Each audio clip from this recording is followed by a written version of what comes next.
So Nick, you said to me that this property was your favourite property of the season so far.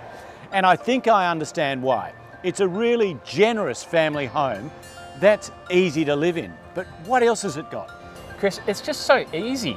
A large 908 square metre block as well. You've got this subdivision potential with a home on it that you can live in right now.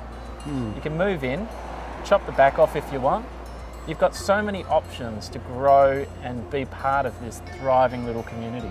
Yeah, I agree. I think we've lost sight of the fact that you can get a big block in Cottesloe with subdivision potential, with a family home that you can use, catch the train, walk down to the beach, pop around the corner to the school.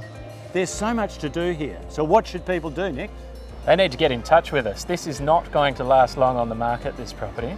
Being sold with an asking price of offers above 2.1 million, it's not going to hang around.